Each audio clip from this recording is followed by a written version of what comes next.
Voyager, o seu passaporte para as eras mais fascinantes da história.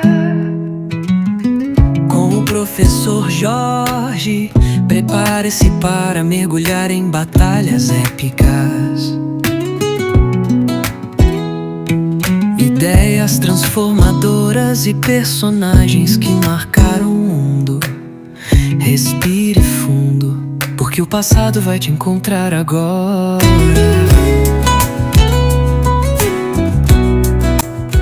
Olá, hoje a gente mergulha num período que realmente moldou o século XX, a Guerra Fria.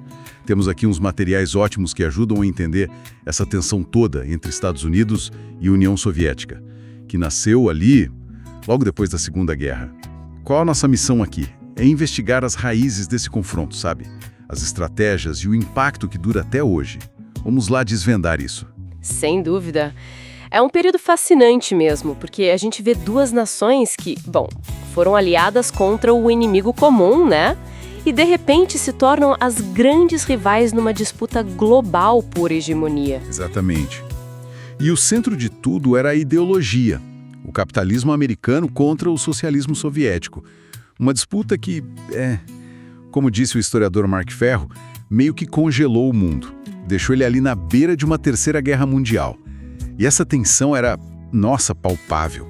Uma das primeiras coisas que a gente vê é a divisão da Europa. Tem aquele discurso famoso do Churchill, né? Falando da cortina de ferro descendo sobre o continente. Sim, separando o leste do oeste. Uma imagem muito forte. Muito forte. E, a resposta do Stalin não demorou, acusando Churchill de querer guerra. Essa troca de farpas já mostrava o clima, né? Mostrava total. E essa divisão ela se tornou bem física, bem dramática na Alemanha. Depois da Conferência de Potsdam, o país e a capital, Berlim, foram divididos em zonas de ocupação. Aí complicou. E as diferenças foram crescendo, até que em 1949 criaram dois países. A República Federal da Alemanha, a ocidental, capitalista, e a República Democrática Alemã, a oriental, socialista. E Berlim Ocidental ficou ali tipo uma ilha capitalista cercada por território comunista. Nossa, um ponto de tensão constante. E falando nisso, o bloqueio de Berlim, ali por 1948-49, foi um momento super crítico, né? O Stalin tentou forçar a saída dos aliados ocidentais, fechando os acessos por terra. Exato.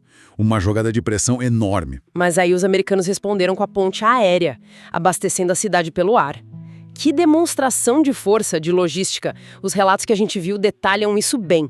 E depois, alguns anos mais tarde, em 61, veio o Muro de Berlim. O muro, um símbolo físico dessa divisão toda, para impedir a fuga do pessoal do leste para o oeste.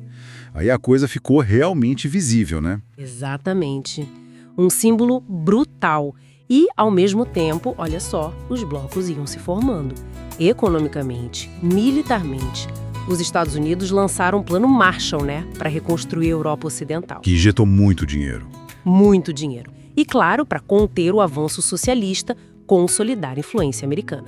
A resposta soviética foi o Comecon, para integrar as economias ali do leste europeu sob a asa deles. E essas alianças militares vieram na sequência, né? A OTAN, liderada pelos Estados Unidos em 49. Isso, a Organização do Tratado do Atlântico Norte. E depois o Pacto de Varsóvia, com a URSS e seus aliados em 55.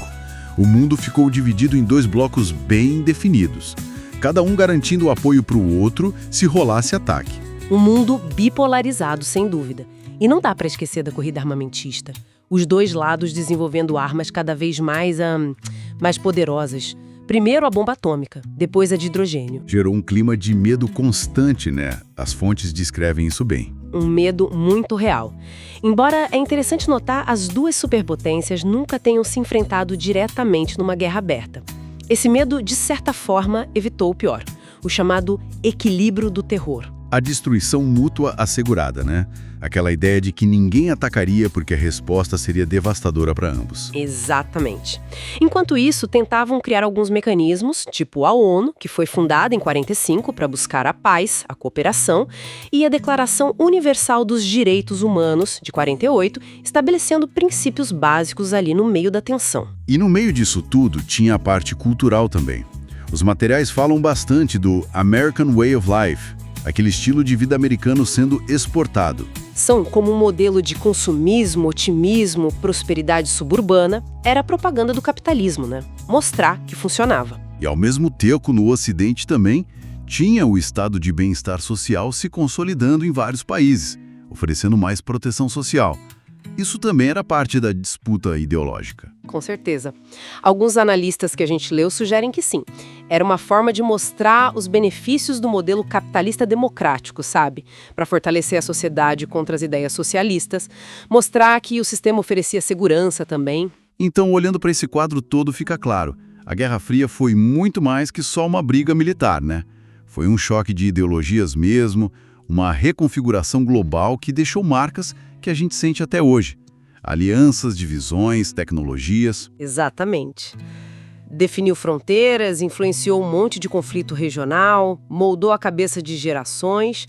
E fica a reflexão, né? Mesmo sem guerra direta entre EU e o SOS, dá para chamar aquele período de paz? O que significa estabilidade quando ela é baseada no medo da destruição total? O que essa paz armada realmente representou para quem viveu sob essa sombra?